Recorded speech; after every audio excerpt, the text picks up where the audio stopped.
नमस्कार मित्रांनो. 8 दिवसापूर्वी मला माझ्या मित्राचा फोन आला होता आणि त्याने फोनवर सांगितलं की त्याचा एक रूम पार्टनर कुठल्यातरी स्कॅममध्ये अडकला आहे आणि त्याला 25,000 रुपयांचं नुकसान झालं आहे. आता मी त्याला विचारलं तर तो काय सांगायला तयार नाही की नेमका स्कॅम झाला होता काय. पण थोड्या वेळानंतर जेव्हा मी त्याला रिक्वेस्ट केली तेव्हा त्यानं सांगितलं की माझ्या मित्राला म्हणजे त्याच्या रूम पार्टनरला एक फेसबुकवरून रिक्वेस्ट आली होती. त्या रिक्वेस्ट करणारी एक मुलगी होती. रिक्वेस्ट त्याने ॲक्सेप्ट केल्यानंतर या दोघांची चॅटिंग सुरू झाली. चॅटिंग झाल्यानंतर त्या मुलीने थोडा वेळ चॅटिंग केली आणि त्याला व्हिडिओ कॉल करायला लावला. व्हिडिओ कॉल जेव्हा केला तेव्हा ती मुलगी न्यूड होती आणि हा त्या मुलीकडे पाहत होता. हा सर्व प्रकार ती मुलगी तिच्या फोनमध्ये रेकॉर्ड करत होती आणि हा प्रकार रेकॉर्ड झाल्यानंतर त्या मुलीने व्हिडिओ कॉल कट केला आणि त्याचा व्हिडिओ ह्याला परत पाठवून त्याला ब्लॅकमेल करायला सुरुवात केली. ह्याने जेव्हा म्हणला की मी काही देणार नाही तर त्यावेळी तिने त्याला धमके द्यायला चालू केलं की हा व्हिडिओ मी तुझ्या नातेवाईकांना आणि मी तुझ्या मित्रांना पाठवेल, माझ्याकडे सगळ्यांचे कॉन्टॅक्ट आहेत. मग हा घाबरला आणि भीतीपोटी याने त्या मुलीला पैसे दिले. आता थोडं ह्या बाबतीमध्ये मी सर्च केल्यानंतर माझ्या लक्षात आलं की हा सेक्सटॉर्शन आणि हनी ट्रॅपचा जो प्रकार आहे तो पूर्ण भारतामध्ये पसरलेला आहे. तसं पूर्ण जगामध्येच आहे पण भारत देश याचा हब होत चाललेला आहे. भारतामध्ये अशा रोज 500 पेक्षा जास्त घटना घडल्या जातात आणि त्यामधल्या फक्त 0.5% FIR दाखल केल्या जातात. हा सेक्सटॉर्शन आणि हनी ट्रॅपचा जो प्रकार आहे याला बळी पडलेले लोक बऱ्याच वेळा ह्या गोष्टी शेअर करत नाहीत. ऑब्व्हियसली त्याच्यामध्ये एक गोष्ट असते की माणसाला सोशल स्टिग्मा असतो, मानसिक दडपण येतं. शेअर करणार तर कुठल्या तोंडाने करणार असं त्यांना वाटतं. बऱ्याच वेळा मानसिक तणाव येतो. आपल्या मित्रांकडे किंवा आपल्या नातेवाईकांकडे जर हे व्हिडिओ गेले तर खरंच आपल्या अब्रूचं काय होईल अशा एक ना अनेक भीतीने माणूस दबला जातो आणि या गोष्टींना बळी पडतो. सेक्सटॉर्शन आणि हनी ट्रॅप या गोष्टींचा जर एखादी व्यक्ती बळी पडली तर त्याच्यावर मानसिक ताण तर असतोच, शिवाय त्याच्या पैशाचं सुद्धा नुकसान होतं आणि हे लोक एक वेळा खंडणी घेऊन कधीच शांत बसत नाहीत. ही गोष्ट मात्र तुम्ही लक्षात ठेवा. काही लोकांना यांनी 2-2, 3-3 वर्ष त्यांचं शोषण केलेलं आहे. 2-2, 3-3 वर्ष यांच्याकडून पैसे उकळलेले आहेत. काही लोकांनी याच्या दबावाखाली येऊन आत्महत्या सुद्धा केलेल्या आहेत. अशा बऱ्याच घटना आपल्या भारतामध्ये घडलेल्या आहेत. फक्त पुरुषच नाही तर महिला सुद्धा या गोष्टीला बळी पडल्या जातात. पण सध्या जे बळी पडण्याचं प्रमाण आहे त्याच्यामध्ये पुरुषांचं प्रमाण खूप जास्त आहे आणि म्हणूनच मला वाटलं की या गोष्टीवर बोललं पाहिजे आणि समाजामध्ये याच्या बाबतीत जागृती निर्माण झाली पाहिजे. हे सेक्सटॉर्शन करणारे स्कॅमर तुमच्यापर्यंत social media, gaming platform, dating apps आणि पॉर्न साईटच्या माध्यमातून पोचतात कसे? त्यांच्याकडे तुमच्या नातेवाईकांचे आणि मित्रांचे कॉन्टॅक्ट जातात कसे? जर समजा तुम्ही या गोष्टीला बळी पडले असाल तर हे लोक तुमचा व्हिडिओ खरंच व्हायरल करतात का? कधी कधी तर तुम्हाला एखाद्या पोलिसाचा किंवा एखाद्या कुठून तरी फोन येतो की मी पोलीस बोलतोय आणि तुमचा व्हिडिओ आमच्यापर्यंत पोहोचलेला आहे, किंवा मी यूट्यूबचा मॅनेजर बोलतोय, मी तुमचा व्हिडिओ माझ्यापर्यंत पोहोचलेला आहे. अशा गोष्टी ज्या बोलल्या जातात हे लोक खरंच मॅनेजर किंवा पोलीस असतात का? कधी कधी असं बोललं जातं की तुम्ही ज्या मुलीसोबत तुमचा व्हिडिओ रेकॉर्ड झाला होता त्या मुलीने सुसाईड केलेली आहे आणि तिच्या सुसाईड नोटमध्ये तुमचं नाव आहे. तर ह्या गोष्टी पण खऱ्या असतात का? कधी कधी तुम्हाला धमकावलं जातं की तुमच्यावर आम्ही पोलीस केस करू. तर ह्या सगळ्या गोष्टींमध्ये तुम्ही खरंच अडकू शकता का? आणि हे लोक तुम्हाला फसवण्याचा यांचा पॅटर्न काय असतो आणि तुमच्यावर खरंच एखादा गुन्हा दाखल होऊ शकतो का? या सर्व गोष्टींची माहिती आपण या व्हिडिओच्या माध्यमातून घेऊयात. काही लीगल विषयांवर चर्चा करण्यासाठी, जसे की तुमच्यावर एखादी पोलीस केस होऊ शकते का, किंवा तुम्ही गुन्हा केलाय की ब्लॅकमेल करणारी व्यक्ती गुन्हा करते, अशा बऱ्याच बाबींबद्दल जाणून घेण्यासाठी आपण ॲडव्होकेट अजय राजमाले यांना सुद्धा व्हिडिओमध्ये इन्व्हाइट केलेलं आहे. तर लीगल विषयांवर आपण या व्हिडिओमध्ये त्यांच्यासोबत सुद्धा चर्चा करूयात. की वजह से चर्चा में है, 2 सुसाइड का भी मामला आ चुका है कि सेक्सटॉर्शन से कैसे पीड़ित होकर के 2 लोगों ने सुसाइड कर लिया है. सेक्सटॉर्शन यानी आसान शब्दों में कहे तो सेक्स के नाम पर उगाही. देश भर में हजारों लोग इसके शिकार हुए हैं. सेक्सटॉर्शन के मामले पर दुर्ग पुलिस ने लगातार 2 केस को सॉल्व किए हैं. इस सेक्सटॉर्शन में बच्चे से लेकर बुजुर्ग इसके शिकार होते थे. सेक्सटॉर्शनच्या सापळ्यात अडकलेल्या पुण्यातील लोकांची संख्या, या लोकांच्या तक्रारींची सायबर पोलिसांकडे नोंद झालेली संख्या 1400 पर्यंत आहे. परंतु राज्यभरात अशा पद्धतीनं सापळ्यात अडकलेल्यांची संख्या कितीतरी अधिक आहे. प्रथम आपण पाहूयात की सेक्सटॉर्शन म्हणजे काय असतं. हा सेक्सटॉर्शन जो शब्द आहे तो 2 शब्दांपासून बनलेला आहे. पहिलं म्हणजे सेक्स आणि दुसरं म्हणजे एक्सटॉर्शन. एक्सटॉर्शन म्हणजे खंडणी मागणे. एखादी व्यक्ती जर तुमचे प्रायव्हेट फोटोज आणि व्हिडिओज यांचा वापर करून जर तुमच्या सोबत ब्लॅकमेल करत असेल आणि त्याच्या बदल्यामध्ये जर खंडणी मागत असेल तर या पूर्ण सिनारिओला सेक्सटॉर्शन असं म्हटलं जातं. सेक्सटॉर्शनची सुरुवात जी आहे ती 2006 मध्ये सुरू झाली होती, ते पण आपल्या मुंबईमध्येच. मुंबईमध्ये एका पत्रकाराच्या लॅपटॉपमध्ये एक मलिशियस कोड ज्याचं नाव व्हिडिओ कीलॉगर व्हायरस आहे ते इन्स्टॉल करण्यात आलं होतं गुपचूप. आणि त्या व्हायरसच्या माध्यमातून तो व्यक्ती काय टाईप करतो, तो व्यक्ती कुठल्या वेबसाईटवरती व्हिजिट करतो, कोणाशी बोलतो, त्याच्यानंतर त्याचा व्हिडिओ कॅम, त्याचा वेब कॅम जो आहे तो सुद्धा चालू करण्यात आला होता आणि त्याच्या कॅमेऱ्याची रेकॉर्डिंग सुद्धा केली जात होती. हा सगळा जो डाटा आहे तो स्कॅमरकडे ईमेलच्या स्वरूपामध्ये जात होता आणि हा सगळं ज्यावेळी त्यांना मिळालं स्कॅमर्सला त्यावेळी त्यांनी त्या पत्रकाराला ब्लॅकमेल करायला सुरुवात केली आणि तेव्हापासूनच जे एक्सटॉर्शन म्हणतो किंवा जे खंडणी मागण्याचे जे प्रकार आहेत किंवा हनी ट्रॅप करण्याचे प्रकार आहेत ते सुरू झाले होते. प्रथम दर्शनी याच्यामध्ये महिलांना टार्गेट केलं जायचं. रिव्हेंज पॉर्न नावाचा प्रकार तुम्ही ऐकला असेल. त्याच्या माध्यमातून महिलांना टार्गेट केलं जात होतं. मात्र नंतरच्या काळामध्ये अपग्रेडेशन आले आणि सोशल मीडियाचा वापर जास्त होऊ लागला. जसं सोशल मीडियाचा वापर जास्त व्हायला लागला तसं मग लोकांनी फेक प्रोफाईल बनवायला चालू केल्या. फेक प्रोफाईलच्या माध्यमातून लोकांपर्यंत पोहोचले जायचे, त्यांच्याशी जवळीक साधली जायची आणि मग त्यांना आपल्या जाळ्यामध्ये ओढलं जायचं. त्याच्यानंतर परत अपग्रेडेशन आलं आणि लोकांनी ह्या सेक्सटॉर्शन आणि हनी ट्रॅपला एका बिझनेसप्रमाणे वापरायला सुरुवात केली. याच्यामध्ये महिलांना हायर केलं जायचं, त्यांना ट्रेनिंग दिली जायची आणि नंतर त्यांना टार्गेट दिलं जायचं की तुम्ही एवढ्या पुरुषांना आपल्या ट्रॅपमध्ये फसवलं पाहिजे. असे बरेचसे गाव आहेत राजस्थान आणि हरियाणामध्ये जिथं अशा गावाच्या गावं फक्त हेच काम करत असतात. त्याच्यानंतर आणखी अपग्रेडेशन आलं आणि AI डीप फेक टेक्नॉलॉजीचा वापर करून आता फक्त तुमच्या एका फोटोवरून सुद्धा तुमचा एखादा व्हिडिओ मॉर्फ केला जाऊ शकतो आणि ते ओळखू पण येणार नाही की तुम्ही आहात की दुसरी कोणी व्यक्ती आहे. असो, तर आता आपण वळूयात मेन मुद्द्याकडे. तर हा जो प्रकार आहे तो आपल्या पुण्यामध्ये सुद्धा खूप ठिकाणी घडलेला आहे. त्याच्यामध्ये काही उदाहरण देतो मी तुम्हाला. Indian express, Pune sextortion and suicide case, mastermind arrested from Rajasthan. Times of India, retired army man losses 3.7 lakh in sextortion.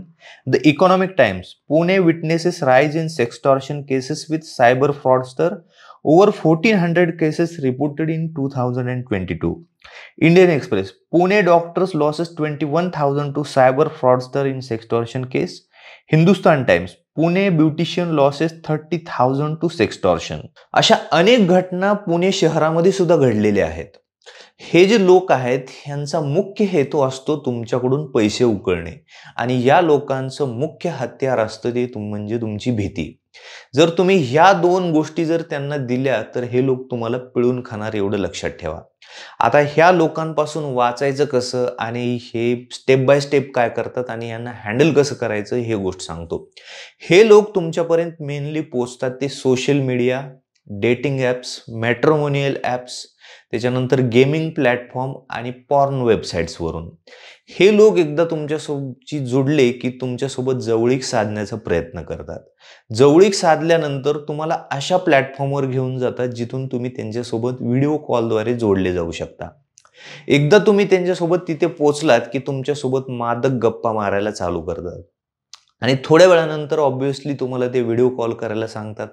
Video call एकदा तुम्ही केला की पलीकडे एखादी महिला असते जिला ऑलरेडी ट्रेन केलेलं असतं किंवा पलीकडे कोणी नसतं, नुसता एक व्हिडिओ प्ले केला जातो जे तुम्हाला ओळखू येणार नाही की ते ॲक्च्युअलमध्ये प्ले केलेला आहे की खरंच तिकडं कोणीतरी आहे आणि मग तुम्हालाही त्याच्यामध्ये नग्न व्हायला सांगितलं जातं किंवा मग तुम्ही त्याला पाहत असाल. एकदा तुमचा चेहरा त्यांना दिसला की मग ते थोड्या वेळ तुमचा चेहरा सुद्धा रेकॉर्ड करतात आणि त्याच्यानंतर हा सगळा प्रकार बंद केला जातो आणि त्याचा रेकॉर्ड केलेला व्हिडिओ हा तुमच्याकडे पाठवला जातो. एकदा का तुमच्याकडे तो व्हिडिओ पाठवला की मग हे लोक तुम्हाला ब्लॅकमेल करायला सुरुवात करतात की तुम्ही जर पैसे नाही दिले तर आम्ही तुमचा हा व्हिडिओ तुमच्या मित्रांपर्यंत किंवा तुमच्या नातेवाईकांपर्यंत पोहोचवू. आणि काही लोक भीतीपोटी इथेच घाबरतात आणि बऱ्याचशा चुका करतात. आता याच्यामध्ये चुका काय करतात, तर पहिली गोष्ट की त्यांना पैसे देतात. एक गोष्ट लक्षात ठेवा, तुम्ही जर एकदा त्यांना पैसे दिले तर ते लोक कधीही थांबणार नाहीत. तुमच्याकडे जोपर्यंत पैसे आहेत आणि जोपर्यंत तुम्ही त्यांना घाबरता तोपर्यंत हे लोक तुम्हाला ब्लॅकमेल करतच राहणार. त्यासाठी त्यांना पैसे देण्याची चूक ही कधीच करू नका. दुसऱ्या चूक करू नका की त्यांचे जे चॅटिंग्स आहेत किंवा तुमचा जो व्हिडिओ बनवलेला आहे तो डिलीट कधीच करू नका. त्यांच्यासोबत उलट चॅटिंग करा आणि त्यांना सांगा की तुम्हाला जे करायचे ते करा, माझ्याकडे पैसे नाही आहेत. त्यांनी जे तुम्हाला धमके दिलेले आहेत किंवा तुमच्याकडे पैशाची मागणी केलेली जे चॅटिंग आहे ती तशीच्या तशी ठेवा. तुमचा जो व्हिडिओ आहे तो पण जशाच तसा ठेवा, तो डिलीट करू नका. आणि ज्या व्यक्तीने तुम्हाला हे सर्व केलेलं आहे त्या व्यक्तीपासून सुटका करून घेण्यासाठी पहिल्यांदा त्या व्यक्तीला ब्लॉक करा. त्या व्यक्तीला ब्लॉक केल्यानंतर तुम्हाला नंतर आणखी एक फोन येईल ज्याच्यामधून व्यक्ती सांगेल की मी पोलीस बोलतोय किंवा मी यूट्यूबचा मॅनेजर बोलतोय. मग पोलीस म्हणून जर सांगत असेल तर तो म्हणणार की माझ्याकडे तुमचा एक व्हिडिओ आलेला आहे ज्याच्यामध्ये एका मुलीने तक्रार केलेली आहे की तुम्ही तिचा व्हिडिओ रेकॉर्ड केला किंवा तुमचा व्हिडिओ एखाद्या वेबसाईटवरती अपलोड झाला आहे आणि तुमच्यावर मी पोलीस केस करतोय. तर हे पोलीस वगैरे काही नसतं, तो त्यांचाच एक माणूस असतो, फेक आयडी तयार करतो आणि तुम्हाला धमकवण्याचा प्रयत्न करतो. तर त्या व्यक्तीसोबत सुद्धा चॅटिंग करा, त्या व्यक्तीला बोला आणि त्यांनी जे तुम्हाला धमक्या दिलेल्या आहेत, तुमच्याकडून जी खंडणी मागण्याचा प्रयत्न केलेला आहे, हे सगळं जशीच्या तसं रेकॉर्ड ठेवा आणि त्या व्यक्तीला सुद्धा ब्लॉक करून टाका. कदाचित तुम्हाला यूट्यूब मॅनेजर म्हणून जर फोन आलेला असेल तर तो सांगेल की यूट्यूबवरती तुमचा व्हिडिओ अपलोड झालेला आहे, मग कसं करायचं, आता तुमच्यावर केस होईल. तर पहिली गोष्ट तर हे सांगतो तुम्हाला की यूट्यूबवरती अश्लील कंटेंट जे असतात ते कधीच अप्रूव्ह केले जात नाहीत. आणि दुसरी गोष्ट, हे सगळं कम्युनिटी गाईडलाईन्सच्या विरोधात असतं, त्यामुळे यूट्यूबवरती असे व्हिडिओ तुम्हाला कधीही पाहायला मिळणार नाहीत.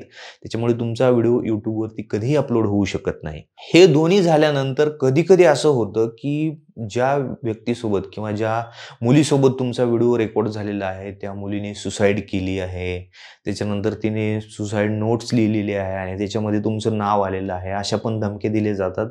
तर ह्या गोष्टीमध्ये सुद्धा अशा सर्व लोकांना ब्लॉक करून टाका आणि अजिबात पैसे देऊ नका. त्याच्यानंतर तुमची एकदा का 2-3 लोकांना तुम्ही इग्नोर केलं की हे लोक तुमचा पिछा आपोआप सोडून देतील. मी जेवढ्या 4-5 केसेस सोबत डिस्कशन केलेलं आहे तेवढ्या 4-5 केसेसमध्ये तर हाच सिनारिओ असतो, याच्या पलीकडे लोक काही करत नाहीत.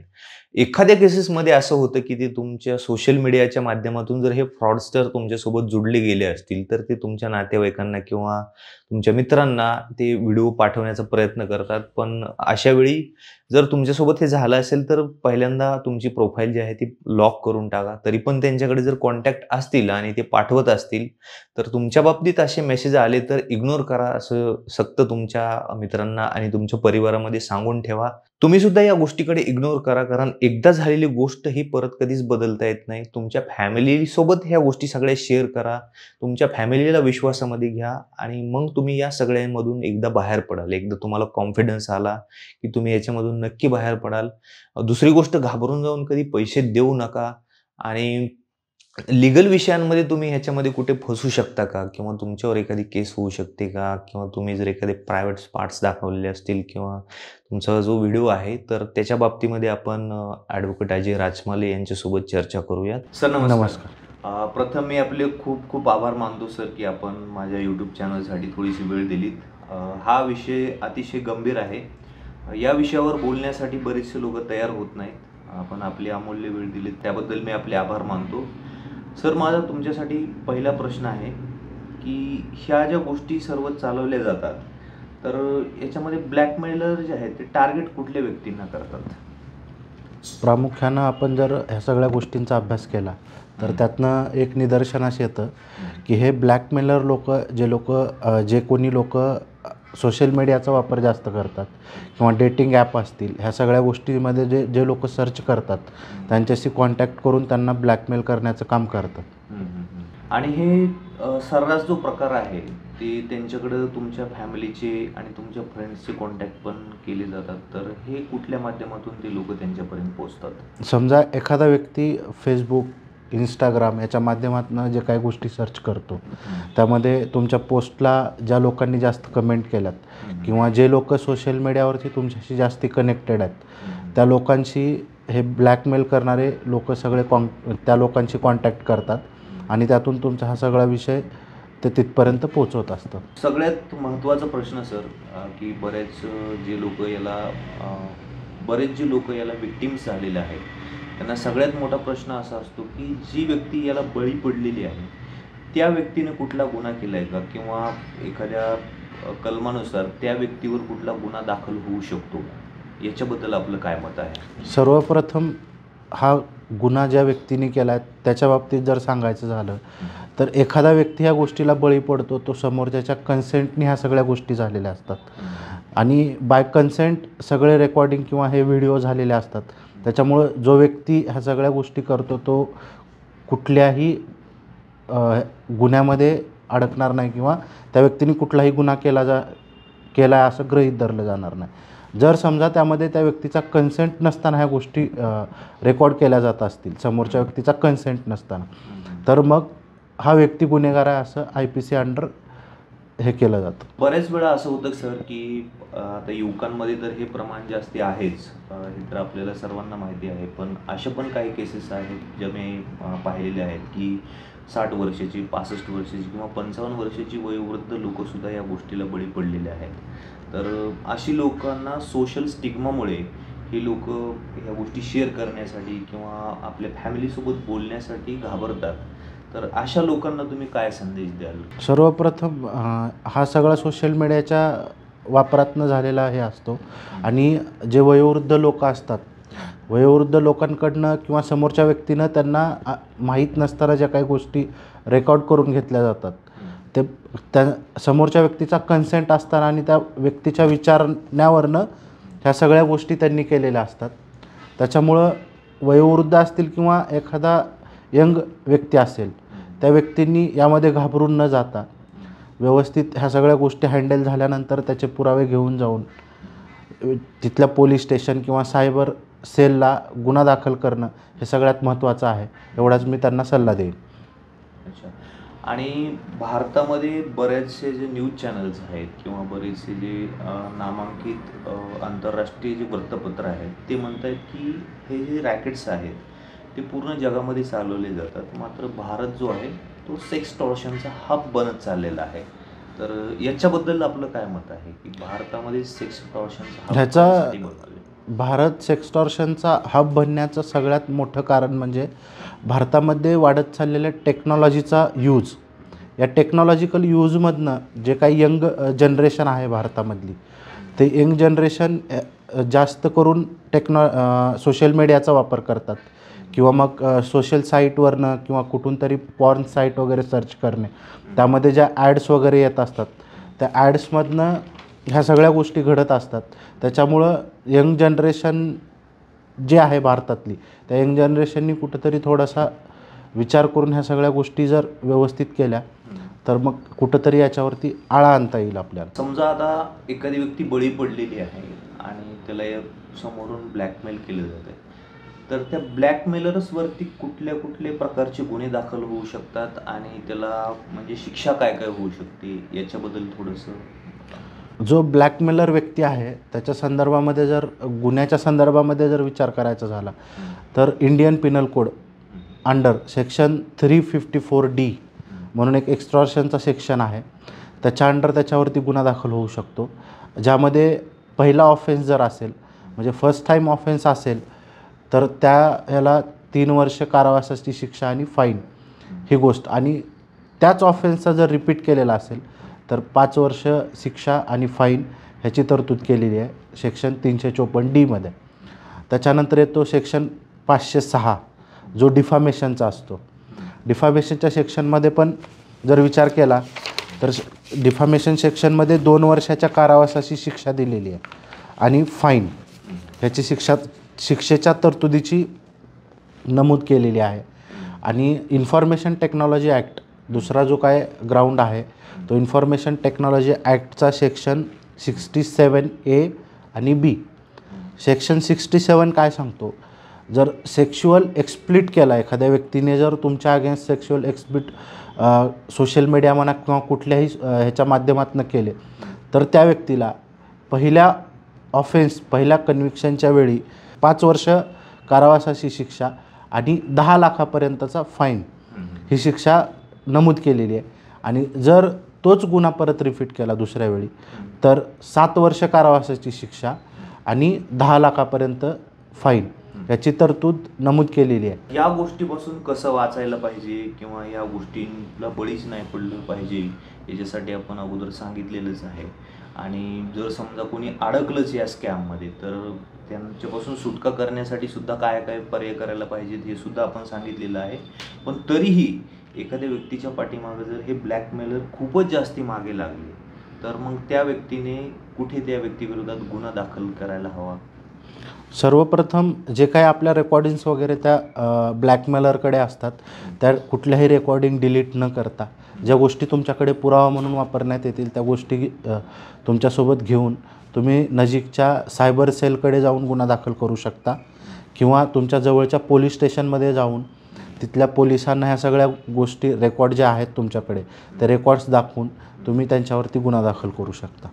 म्हणजे तुमच्या ज्या व्यक्तीसोबत हे सगळं घडलेलं आहे त्या व्यक्तीच्या जे चॅटिंग्स आहेत, जे व्हिडिओज आहेत ते एक प्रूफ म्हणून आपल्याला वापरता येऊ शकतात. तर ह्याच्या पलीकडे जाऊन तक्रार कशी दाखल करायला पाहिजे? जर सायबर सेलची ऑनलाईन तक्रार दाखल करता येते. ते जर ऑनलाईन तक्रार सामान्य माणसांना ऑनलाईन तक्रार करणं एवढं फ्रेंडली होऊ शकत नाही. त्याच्यामुळं सायबर सेलला व्हिजिट करून किंवा जवळच्या पोलीस स्टेशनला व्हिजिट करून तुम्ही तक्रार दाखल करू शकता. ओके. जर एखाद्या व्यक्ती अडकली असेल, आता आपण पुण्यामध्ये प्रॅक्टिस करता, जर एखाद्या व्यक्ती अडकला तर तुम्ही कन्सल्टेशन कराल का अशा व्यक्तींना? नक्कीच. जर एखादा व्यक्ती सेक्सटॉर्शनच्या ह्याच्यामध्ये अडकला त्या व्यक्तीने न घाबरता कुठल्याही एखाद्या ॲडव्होकेटकडे जाऊन त्यांचा सल्ला घेऊन ह्या सगळ्या गोष्टी जर व्यवस्थित केल्या तर व्यवस्थित होऊ शकतात. आपण आपल्या ऑडियन्सला पूर्वीच सांगितलेलं आहे की पुण्यामध्ये अशा बऱ्याचशा प्रकारच्या गोष्टी घडलेल्या आहेत ज्याच्यामध्ये वेगवेगळे प्रोफेशनल्स, डॉक्टर्स, बिल्डर्स, इवन पुण्याच्या बाहेरून काही लोकप्रतिनिधीसुद्धा या गोष्टींना बळी पडलेले आहेत. तर ह्याच्यामध्ये जर कोणी असेल तर मी सरांचा कॉन्टॅक्ट नंबर आपल्या खाली देतो आहे. जर कुणाला लीगल कन्सल्टेशनची गरज असेल तर आपण सरांना कॉन्टॅक्ट करू शकता. सर, आपण आलात, आपली अमूल्य वेळ आम्हाला दिली त्याबद्दल मी आपला खूप खूप आभारी आहे. आपणही आपल्या यूट्यूब चॅनलमध्ये मला समाविष्ट करून घेतलात त्यामुळं आपल्या यूट्यूब चॅनलचा आणि आपला पर्सनली मी खूप आभारी आहे. धन्यवाद. थँक्यू. धन्यवाद. तर ही सगळी माहिती होती सेक्सटॉर्शन आणि हनी ट्रॅपच्या बाबतीमध्ये. जर ही माहिती तुम्हाला जर युजफुल वाटली असेल तर आमच्या व्हिडिओला नक्की लाईक करा. तुमचं मत काय आहे याच्या बाबतीमध्ये हे सुद्धा आम्हाला कमेंटमध्ये नक्की सांगा. त्याच्यानंतर तुमच्या मित्रांना जागरूक करण्यासाठी हा व्हिडिओ जास्तीत जास्त मित्रांपर्यंत शेअर करा आणि अशाच माहितीपूर्ण व्हिडिओसाठी आमच्या चॅनलला सबस्क्राईब करा. भेटूया पुढच्या व्हिडिओमध्ये. तोपर्यंत धन्यवाद.